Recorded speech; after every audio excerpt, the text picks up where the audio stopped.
Hello friends, welcome to the channel electrical and automation. दोस्तों, आज आपके लिए मैं एक नया वीडियो लेके आया हूँ। दोस्तों, इस नए वीडियो में दोस्तों मैं आपको ये बताऊंगा कि पीसीसी पैनल आखिरकार दोस्तों होता क्या है। दोस्तों, ये वीडियो जो है मेरे चैनल पे पुराने वाले चैनल जो मेरा हैक हो गया उसमें मैंने ऑलरेडी अपलोड किया था, लेकिन वो सारे वीडियो मुझे वापस अपलोड करने हैं, तो मैं फिर से इसी पैनल के बारे में वीडियो बना रहा हूँ। तो दोस्तों इसे ज़रूर देखें, और अगर आपको अच्छा लगे तो प्लीज़ दोस्तों शेयर करें दो लोगों के साथ, ताकि और हमारी जो देखने वाले सब्सक्राइबर है वो वापस इस चैनल पे लौट के आएँ और वापस ही उतना प्यार दे पाए जितना आपने पहले इन मेरे पुराने वाले चैनल को दिया था। तो मेरे पुराना चैनल और नया चैनल जो इलेक्ट्रिकल ऑटोमेशन है, इनका नाम सेम है, तो कंफ्यूज मत होइएगा, मेरा पुराना चैनल हैक हो गया था। तो चलिए दोस्तों शुरू करते हैं पीसीसी पैनल के बारे में। तो दोस्तों आज मैं जिस प्लांट में खड़ा हूँ, तो सबसे पहले मैं बता दूँ उस पीसीसी पैनल के बारे में कि उस प्लांट के हिसाब से ये पीसीसी पैनल डिज़ाइन है। ये कोई स्टैंडर्ड नहीं है कि ऐसा ही होते हैं, मतलब इनका जो फॉर्मुलेशन है वो ऐसा ही होता है, वो अलग अलग हो सकता है लेकिन पैनल सही होते हैं। तो सबसे पहले तो मैं आपको ये बता दूं कि पीसीसी पैनल का फुल फॉर्म क्या होता है। तो पावर कंट्रोल सर्किट। तो पावर कंट्रोल सर्किट का मतलब क्या हुआ दोस्तों? Power control centre. Power control centre का मतलब क्या हुआ कि वो जगह जहाँ से पावर कंट्रोल होती हो। तो होता है क्या दोस्तों, आप ये देख पा रहे होंगे यहाँ पे एक बीच में ब्लॉक है, इसके बाद यहाँ पीसीसी पैनल है, इसके बाद आप देख रहे होंगे यहाँ पीसीसी पैनल है। तो ये ब्लॉक जो है ये बिल्कुल परफेक्ट ब्लॉक है। एक्चुअली क्या है कि इस प्लांट में 2 टरबाइन है, तो यानी 2 पावर के सोर्स हैं। तो दोस्तों ये वाला जो आप पीसीसी पैनल देख रहे हैं, ये दोस्तों एक टरबाइन से पूरा एनर्जाइज होता है, यानी एक TG1 मान लें, तो उस TG1 से पावर इस पीसीसी पैनल्स में आती है। उसके बाद इधर जो पैनल आप देख रहे हैं ये दोस्तों आप TG2 से मान लें। तो 2 टरबाइन हमारे पास और 2 पीसीसी पैनल है। तो 2 पीसीसी पैनल है। तो होता क्या है पीसीसी पैनल में, जैसा कि मैंने बताया कि पावर कंट्रोल सेंटर, यानी सबसे पहले टरबाइन पे पावर जो बनेगी, तो पावर बनने के बाद जो है वो हमारे मेन इनकमर में आएगी। तो सबसे पहले मैं आपको दिखाता हूँ कि हर पीसीसी पैनल में एक मेन इनकमर जरूर होता है। तो दोस्तों अब आप यहाँ देख रहे होंगे ये मेन लिखा हुआ है, तो इसका मतलब है ये मेन इनकमर है। तो एक बार सबसे पहले क्या हो गया, मेन इनकमर में आ गई। ये कॉन्फ़िगरेशन सेम होता है दोस्तों, बिल्कुल कोई भी ऐसा आप मत सोचिए कि ये यहीं का कॉन्फ़िगरेशन, ये स्टैंडर्ड है कि पावर जनरेट हुई मेरे मेन इनकमर में आ गई। अब मेरे मेन इनकमर में दोस्तों क्या क्या होता है, मेरे मेन इनकमर में कुछ प्रोटेक्शन रिले होती है, अंडर वोल्टेज की या हायर वोल्टेज की। उसके बाद अर्थ रिले की एक प्रोटेक्शन दी जाती है कि इनकेस अगर कोई फॉल्ट हो तो ये ट्रिप हो जाए स्विच। और उसके बाद इसमें मीटर होता है जिसमें हम लोडिंग कितनी हो रही है, कितना किलोवाट चल रहा है, और उसका पूरा डाटा वो उस पर होता है। इसके बाद कुछ इंडिकेशंस की लाइट होती हैं, एम्पियर का मीटर होता है और वोल्टेज का मीटर होता है। इसके बाद दोस्तों होता क्या है कि जब एक बार मेन इनकमर में आ गई और जब मैंने मेन इनकमर नीचे से यहाँ से लगा दिया, तो मेरा मेन इनकमर जो है उसकी एक बस है। इसके पीछे अगर मैं आपको दिखाऊंगा, जो मैं दिखा नहीं सकता क्योंकि ये लाइव है, मैं खोल के दिखा नहीं सकता, और ये देखिए खतरा है, ये सब चीज़ें इतनी आसानी से नहीं डिस्क्लोज करी जाती हैं। तो इसके पीछे एक बस बार है। बस बार दोस्तों क्या है, बस बार जो है ये इंडिविजुअल ट्रैफो में जा रही है।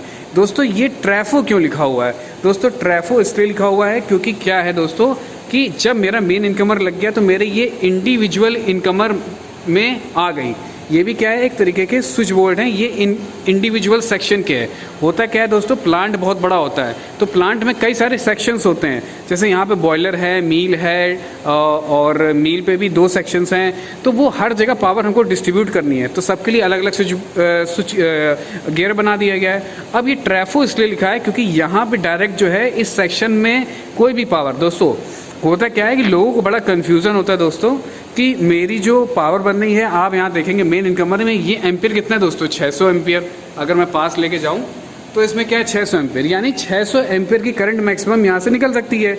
लेकिन अब आप देखेंगे जाके तो अकेले मील के सेक्शन में 800 एम्पियर जा रहा है, फिर एक दूसरे मील में 800 एम्पियर, तो वो 600 एम्पियर ये 2 बार अलग अलग 800 कैसे बन गया?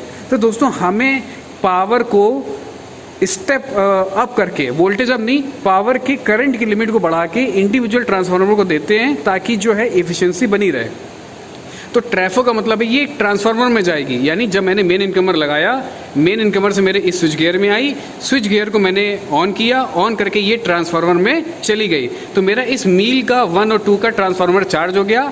उसके बाद मैंने ट्रांसफार्मर से फिर एक एमसीसी पैनल पे गया होगा और एमसीसी पैनल से मैंने सारी जगह डिस्ट्रीब्यूट कर दिया होगा। इसी तरीके दोस्तों कई सारे सेक्शंस है। अब आप इंडिविजुअल ट्रैफो को ले ले, इंडिविजुअल स्विच गियर को ले ले, तो इसमें बहुत ज़्यादा हाई प्रोडक्शन है। जैसा कि मेन इनकमर में इतनी प्रोडक्शन नहीं थी, यहाँ पे देखेंगे आप बहुत ज़्यादा प्रोडक्शन है। Under voltage, high voltage, high frequency, low frequency, अर्थ फॉल्ट रिले, 86 तो नहीं होगी, 86 जनरेटर में होती है, तो कैसी ground relay, neutral fault relay, काफ़ी सारी रिले। उसके बाद आप देख रहे होंगे सब में जो है एक पावर के, जैसे हमारे घरों में लगे होते हैं मीटर्स, वैसे मीटर्स लगे होते हैं ताकि हम इंडिविजुअल सेक्शन की पावर की रीडिंग नोट कर सके कि किस सेक्शन ने कितनी पावर कंज्यूम करी। और बाकी इसके अलावा सब कुछ सेम रहेगा। पावर फैक्टर आएगा, वोल्टेज का डिस्प्ले होगा, करंट का डिस्प्ले होगा और इंडिकेशंस होंगे, इमरजेंसी का पुश बटन होगा, ये सारी चीज़ें। तो अब आपको समझ में आ गया कि एक सेक्शन मेरी TG1 चल गई, तो TG1 ने ये सप्लाई जो है इस पूरे पैनल को दे दी, फिर यहाँ से इंडिविजुअल सेक्शन चली गई।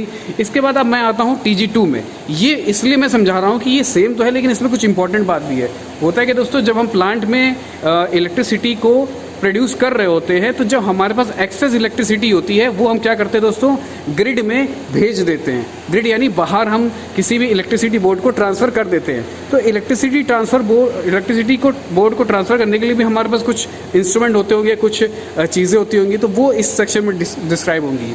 तो होता क्या है दोस्तों कि ये जो TG2 है यानी मेरी दूसरी टरबाइन है, उसका भी मेन इनकमर है दोस्तों। तो वो मेन इनकमर कहाँ है वो मैं आपको दिखाता हूँ। ये देखिए लिखा हुआ है हमारा मेन इनकमर।